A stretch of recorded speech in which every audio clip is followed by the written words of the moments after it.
Bison American ลึกไปในหัวใจแห่งเท็กซัสบทแปลจาก American Bison Deep in the Heart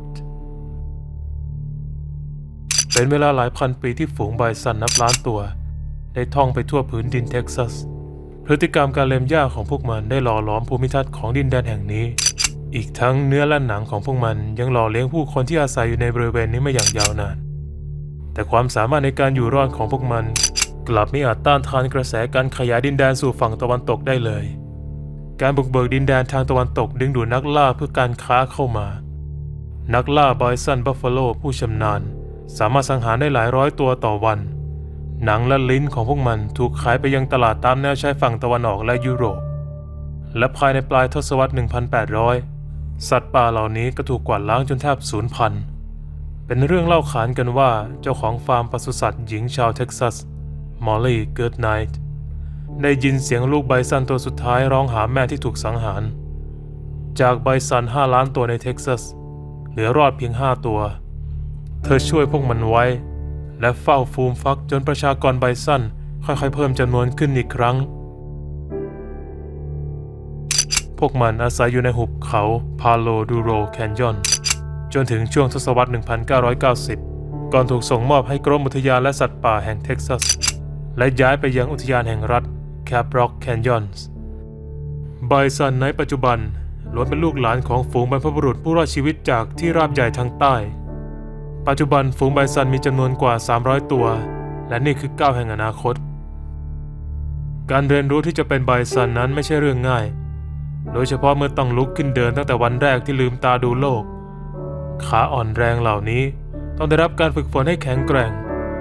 และเป็นเรื่องดีที่แม่อยู่เคียงข้างเพื่อช่วยเหลือพวกมันมีทุ่งหญ้าทั้งผืนให้สำรวจและเพื่อนบ้านใหม่ๆให้ทำความรู้จักและยังมีสัตว์แรกเกิดตัวอื่นอีกมากมายเหมือนทุกชุมชนที่มักมีเพื่อนบ้านโผล่ออกจากรูพร้อมขนพองฟูอยู่เสมอความหลากหลายของสิ่งมีชีวิตบนที่ราบแห่งนี้นับว่าน่าทึ่ง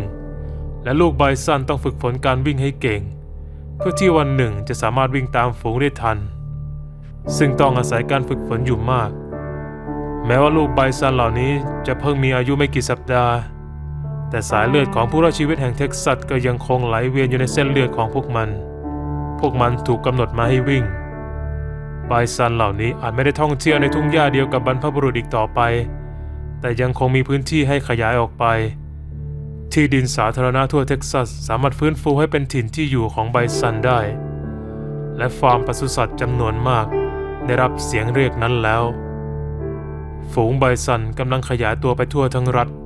และพวกมันก็ไม่ได้อยู่เพียงลำพังหลังจากการล่าครั้งใหญ่ในช่วงปลายทศวรรษ 1800 ได้มีการออกกฎหมายหลายฉบับเพื่อฟื้นฟูสัตว์ป่าการล่าสัตว์เชิงพาณิชย์ถูกยุติลงกลุ่มนักล่าผู้ตระหนักถึงการอนุรักษ์ก็ร่วมผลักดันให้มีการกำหนดโควต้าและฤดูล่าสัตว์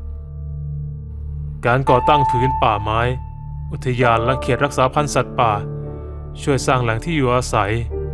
รวมทั้งข้อตกลงระหว่างประเทศที่สำคัญในการคุ้มครองนกอพยพความพยายามร่วมกันในการฟื้นฟูสัตว์ป่าประสบความสำเร็จอย่างน่าทึ่ง